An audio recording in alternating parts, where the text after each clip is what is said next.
Hello, my name is Ryan Oates.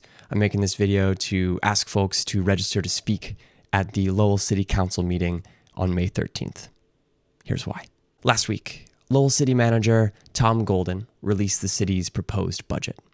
That budget included what has been described as a bombshell. Basically, the city's planning to decrease the amount of direct cash it's going to give Lowell Public Schools. Last year, the city gave $14 million in direct cash funding to LPS. This year, it plans to give just $10 million. So that's $4 million less, against the state's recommendation that they actually increase by $1 million to $15 million. So ultimately, that's $5 million less than the state would recommend. Superintendent Liam Skinner said that these unexpected cuts were the lowest proportion of city support on record in a decade, and would lead to 53 personnel being cut at both central office and in the schools, affecting services and programs throughout the district. I'm going to let Superintendent Liam Skinner and school committee member Jackie Doherty unpack how this proposed budget cut landed with them.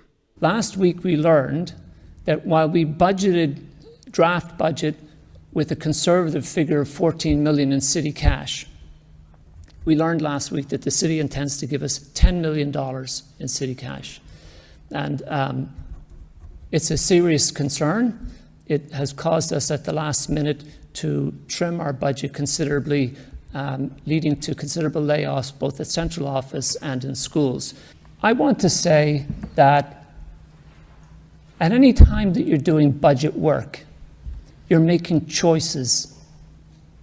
And when the city decides to reduce its cash contribution to our schools, that is a choice. The funding for our schools also represents the values that we have and the value that we place in our schools. I did not expect this. I think it's a double blindside hit too, because not only are they cutting 25% of the cash contribution they made last year from 14 to 10 million, but the state is recommending that they give us 18 million. So it's almost like 50% less.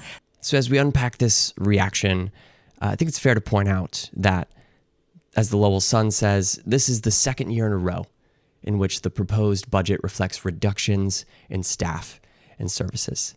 The second year in a row with cuts for the school district. Even when Lowell Public Schools already spends less per student than most other districts in the state. LPS spends $1,400 less per student than the average school in Massachusetts, even though Lowell has nearly 30% more high-needs students than the average district, more than twice as many English language learners, and about 30% more students from low-income families. All that to say, Lowell Public Schools does not need less funding. It needs more. In my opinion, that funding should come from the state. We need to fix the state funding formula. It simply should not be the case that just because people in Cambridge are wealthy, they can spend nearly twice as much per student as Lowell spends. So what we need to do is advocate for a state funding formula that rightfully serves communities like Lowell. And my hope is that as we get a higher proportion of state funding, we can wean off of local funding. But you can't just unilaterally defund schools. It's going to hurt kids. It's going to impact the trajectory of their future. It's going to impact the future of our city. So my suggestion is that instead of defunding schools in this way, we work together to advocate for a state funding formula that is more fair. If the city is looking for something we could do right now, one step we could take is to ask our state delegation to co-sponsor HD 2334 SD 1719.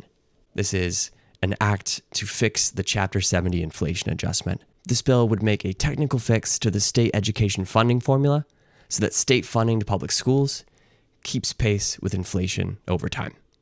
That's one step we could take. If you'd like to speak out against these cuts to Lowell Public Schools and offer better solutions, please register to speak at the City Council meeting on May 13th. I'll put the details of how to do that in the description. I'd also like to shout out the Lowell Education Justice Alliance, an organization that is continually advocating for education for all. Thank you so much for listening. Hope to see you there.